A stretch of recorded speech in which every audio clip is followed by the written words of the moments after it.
Now we will study the another use of dimensional analysis, जिसमें हम किसी quantity को एक यूनिट से दूसरी यूनिट में कन्वर्ट करना सीखेंगे।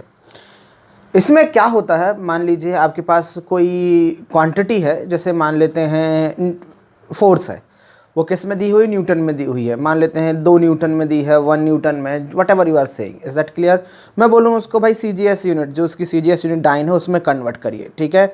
वो तो अगर आपको डायरेक्ट फार्मूला मालूम है तो आप डायरेक्ट उसको क्या कर सकते हैं, कन्वर्ट कर सकते हैं।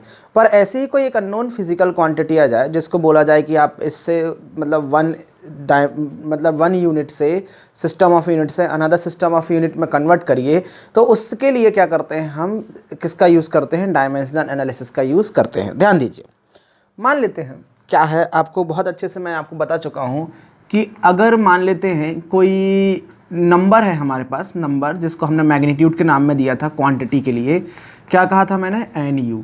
आपको पता होगा जहाँ पर n क्या था, नंबर था, मतलब कोई न्यूमेरिक वैल्यू, और u क्या थी, उसकी यूनिट थी। Is that clear. क्वांटिटी के लिए जैसे मैं बात करूँ, क्वांटिटी अगर यहाँ पर कोई फोर्स है, ठीक है, तो इसकी यूनिट क्या बोल लेता हूँ मैं भाई, 1 Newton.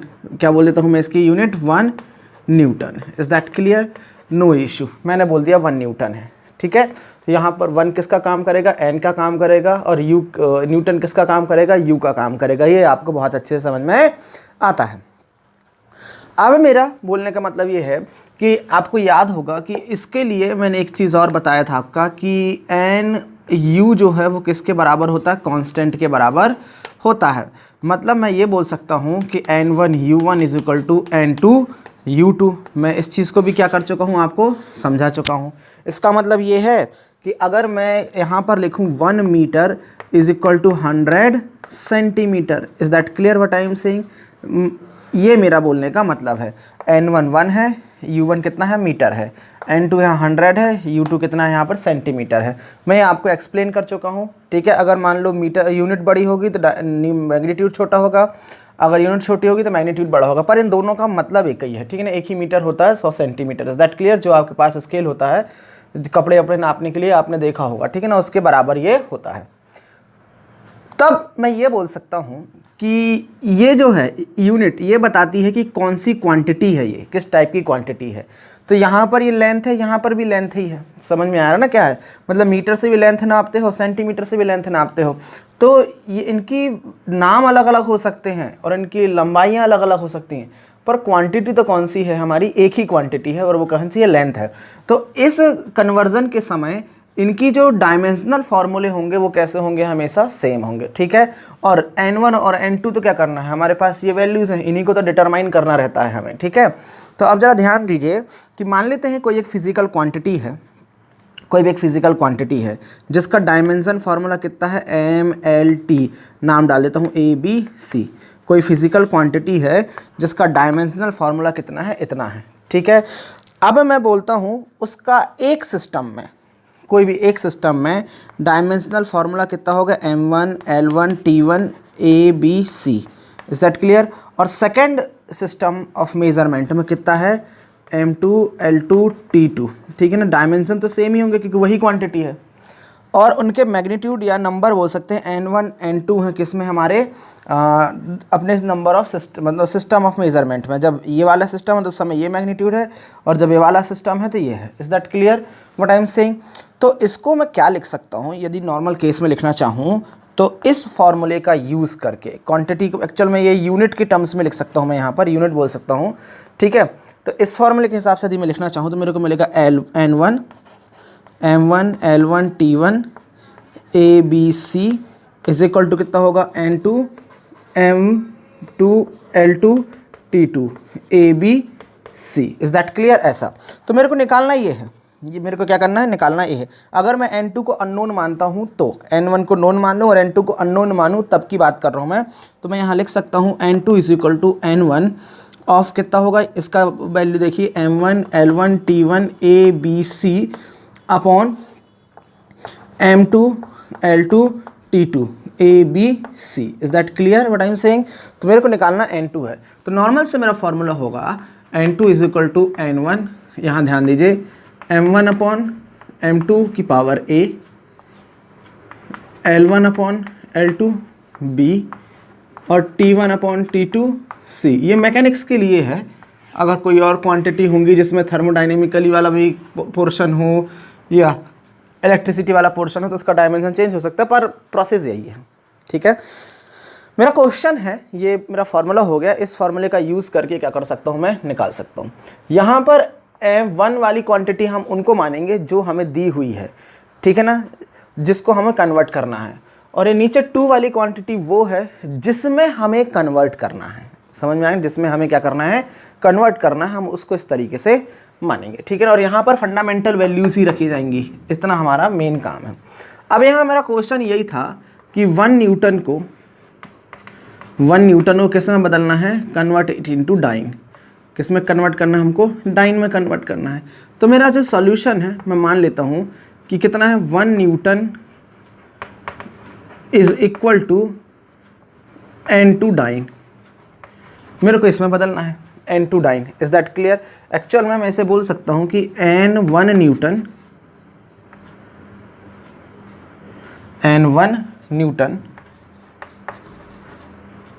Into N2 dyne. Is that clear? बहुत सिंपल सा फॉर्मूला है।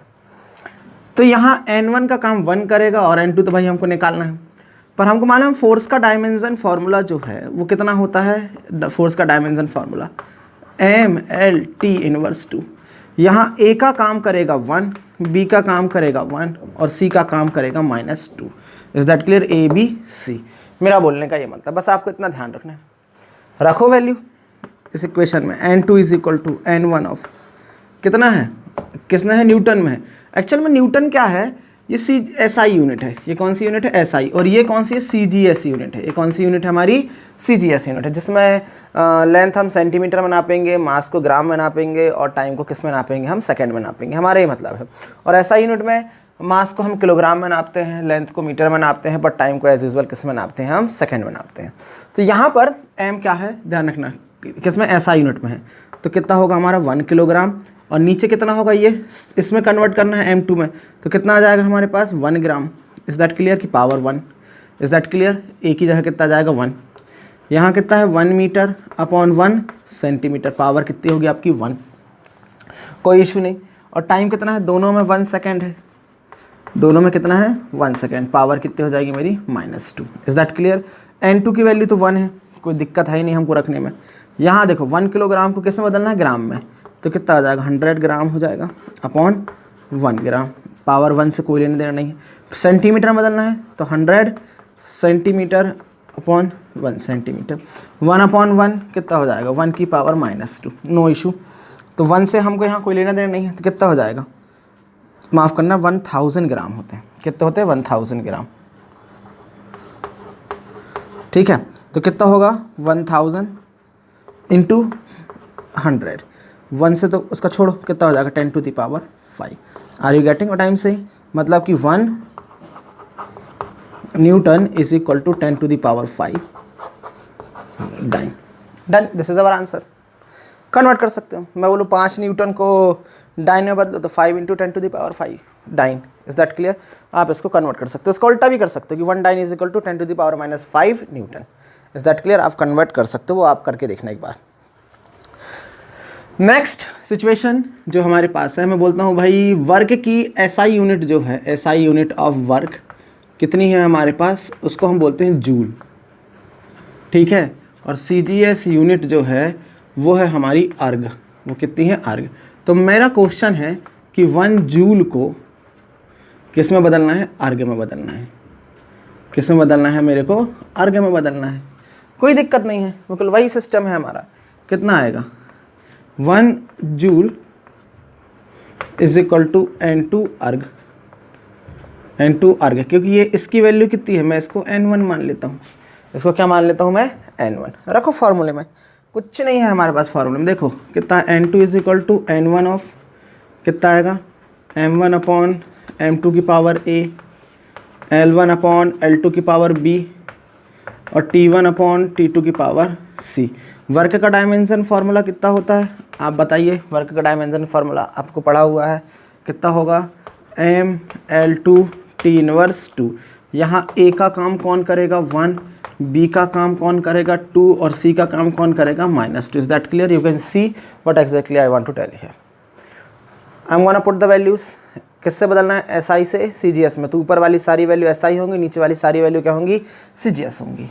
तो कितना आएगा? N2 is equal to 1 kilogram upon 1 gram की power 1, 1 metre upon 1 centimetre power 2, 1 second upon 1 second power -2. ठीक है, यहाँ देखो क्या, तो N2 इधर तो 1 है ही हमारे, इसकी वैल्यू कितनी है? N1 की वैल्यू 1 है, उसको तो लिखने की ज़रूरत है नहीं. अगर कोई और वैल्यू होता तो मैं लिख देता, पर यहाँ ध्यान दो. इसको क्या लिख सकते हैं? 1000 ग्राम अपॉन 1 ग्राम. ये कितना होगा? 100 सेंटीमीटर अपॉन 1 सेंटीमीटर की पावर 2. और इसको तो मैं 1 मान लेता हूँ, कोई दिक्कत नहीं है. ठीक है, तो ये कितना होगा मेरा? ध्यान दो, 1000 इंटू 10,000 स्क्वायर है ना, और ये 1, तो कितना हो जाएगा? 10 टू द पावर 7 N2. तो क्या बोल सकता हूँ? 1 joule is equal to 10 to the power 7 erg. समझते हैं? ये क्या है? तुम्हारे रिलेशन है इन क्वांटिटी में. ऐसे हम क्या कर सकते हैं? निकाल सकते हैं. ठीक है, और भी अलग तरीके से निकाल सकते हैं, और भी क्वांटिटी है. ठीक है ना, अभी हम सबको निकालना थोड़ा थोड़ा सीखेंगे, और बाकी फिर जब न्यूमेरिकल इनका करेंगे हम कंबाइंड में, तो उसमें और देख लेंगे जितने क्वेश्चन आ सकते हैं. और भी यदि आपको क्वेश्चन करने हो तो आप करिए, अभी इसे नोट करिए, फिर हम बाद में देखते हैं. इसी तरीके के थोड़े से और क्वेश्चन करते हैं आगे. ठीक है ना, ध्यान देना. यहाँ हमारे पास एक क्वेश्चन है, convert 90 kilometre per hour into metre per second. Question mark लगा हुआ है, इसमें बदलना है. ठीक है ना. अब ये भूल जाओ कि CGS SI वाला काम. अब अपन को ध्यान रखना है कि एक सिस्टम ऑफ यूनिट से, मेजरमेंट से दूसरे में बदलना है. ठीक है ना, कुछ भी हो हमको इसमें लाना है. डन. तो हमारा जो मतलब है यहाँ पर, N1 का काम कर रहा है 90, कोई इशू नहीं. U1 का काम कर रहा है यहाँ पर kilometre per our. You can understand. Done. यहाँ पर N2 तो निकालना है भाई, तो हमारे पास U2 कितना है? Metre per second. समझ रहे होगे? ठीक है. अब क्या करना है? हमारे पास नॉर्मल सा फार्मूला है. वो फार्मूला क्या बोलता है? N2 is equal to N1 of वही M1 upon M2 A, L1 upon L2 of B and T1 upon T2 of C. No issue, कोई भी दिक्कत नहीं है. तो ये है क्या? Kilometre per hour. Some we can say that length upon time, यानी वेलोसिटी या फिर स्पीड. डायमेंशनल तो दोनों का सेम ही है, कोई दिक्कत है ही नहीं यहाँ पर. तो क्या मान लेता हूँ मैं? वेलोसिटी का डायमेंशनल फार्मूला कितना होगा? m0 T inverse. यहाँ पर A का काम करेगा 0, B का काम करेगा 1 और C का काम करेगा -1. पावर से समझ में आता होगा आपको. उठा के रखो इसमें आंसर, बात खत्म. N2 तो निकालना है, कोई दिक्कत नहीं. N1 कितना है भाई? 90. अभी तक 1 चल रहा था इसलिए लिख नहीं रहे थे, लेकिन अब तो 90 लिखना पड़ेगा ना. तो इधर कितना आएगा? M1 कितना है? जिसमें जो दिया हुआ वो उसमें करेंगे. किस में? किलोमीटर में 1 डालेंगे, और नीचे कैसे बदलना? मीटर में. तो 1 मीटर की पावर 0.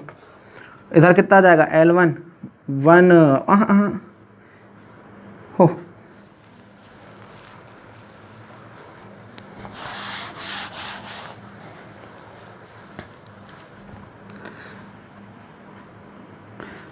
अब यहाँ इसमें वैल्यू रखेंगे. N2 is equal to N1 यहाँ पर दिया हुआ है तो लिखेंगे 90. ये हमारा कितना है? M1 अपॉन M2 की पावर 0 चलेगी, कोई दिक्कत नहीं. यहाँ पर L1 किस में है? किलोमीटर में है. तो 1 किलोमीटर अपॉन 1 मीटर की पावर कितनी होगी? 1. और यहाँ टाइम कितना है भाई? 1 आवर. और नीचे कितना है? 1 second. Is that clear? Power कितनी होगी? -1. कोई दिक्कत, इसको तो 1 कर दो, क्योंकि something power 0 is equal to 1. तो कितना आएगा? 90. छोड़ो इसको, कितना आ जाएगा? 1000 मीटर अपॉन 1 मीटर. ये कितना होगा हमारा? पलटा दूँ इसको, तो 1 सेकेंड अपॉन 1 आवर. डन. तो कितना होगा? 90 इंटू कितना होगा भाई? 1000. और ये 1 अपॉन इसको 3600 कर दूँ मैं, क्योंकि 1 घंटे में कितने सेकंड होते हैं? इतने. कैंसिल, कोई दिक्कत. तो कितना होगा? 90 इंटू 2 से डिवाइड कर दूँ, 5/18. तो कितना होगा? 5/18. कितना होगा 5 यानी कि 25 मीटर। इस दैट के लिए कितना जाएगा 25। तो मैं बोल सकता हूँ 90 kilometre per our is equal to कितना होगा 25 metre per second. No issue बनेगा। यहाँ देखो एक बात ध्यान देना, ये तो तुम्हारा कन्वर्ट कर दिया मेथड से। क्या होता है अभी न्यूमेरिकल करोगे आप तो वहाँ पर इस तरीके की क्वांटिटी आएंगी भाई, लिखा होगा वहाँ पर कि इतने किलोमीटर से चल रहा है तो उसमें आंसर निकालो, आंसर मीटर में आएगा, तो वहाँ इतना लंबा तो करने से रहे। तो ध्यान देना ज़रा, अगर किलोमीटर पर आवर को बदलना है किस में, मीटर पर सेकेंड में, तो कुछ नहीं करना, किलोमीटर पर आवर में 5/18 का मल्टीप्लाई कर दो, आंसर तुम्हारा किस में आ जाएगा मीटर पर सेकेंड में। समझ में आ गया ना ये प्रोसेस। और इसका उल्टा यदि मीटर पर सेकेंड को 18/5 से मल्टीप्लाई कर दोगे तो आंसर तुम्हारा आ जाएगा किलोमीटर पर आवर में। समझते हो? जैसे मैं बोलूँ 72 किलोमीटर पर आवर, इसको बदलो मीटर पर सेकेंड में, कुछ नहीं करना। क्या करोगे आप 72 × 5/18 मीटर पर सेकेंड बराबर है 20 मीटर पर सेकेंड। इसको देखोगे उल्टा करके, देख लो 20 मीटर पर सेकेंड को यदि मैं किससे 18/5 से मल्टीप्लाई कर दूं तो किलोमीटर पर आवर आ जाएगा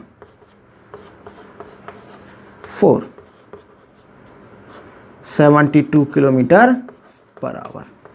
समझते होगे? मेरे ख्याल से आपको ये डाइजेस्ट हो गया होगा।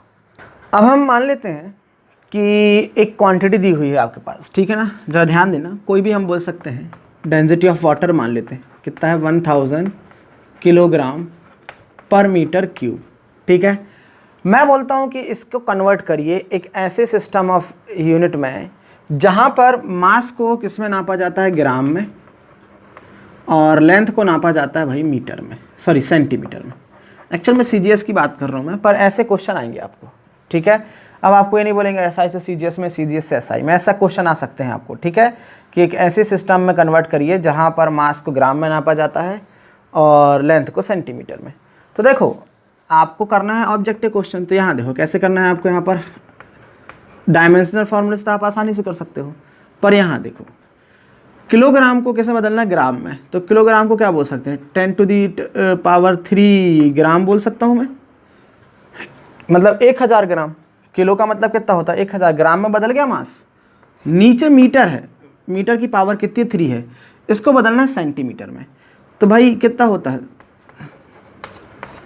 पावर 3 हो जाएगा। देखो ज़रा ऐसा लिख सकता हूँ मैं इसको, बिल्कुल नो इशू। तो कितना होगा 1000 × 10⁻³ अपॉन देखो 100⁻³ कितना होएगा भाई ग्राम सेंटीमीटर क्यूब। आ गया आपका यूनिट, डन। अब इसको आप सॉल्व कर लीजिए, आंसर हो जाएगा आपका। तो कितना होगा, यहाँ से देखिए मैं इसे लिख सकता हूँ, समझ रहे हैं आप, कितना आएगा भाई, ओ कैंसिल, 1 ग्राम सेंटीमीटर क्यूब, ये आपका आंसर आ गया। समझ रहे हैं? मतलब इस तरीके से क्या कर सकते हो आप, क्वांटिटी को कन्वर्ट कर सकते हो बिना किसी मेहनत के। समझ में आ रहा ना, मतलब बहुत ज़्यादा दिमाग लगाए, इसको मैं ऐसा बोल सकता हूँ, ठीक है ना। आप ऐसे नोट करिए, फिर मैं आगे की और समझाता हूँ।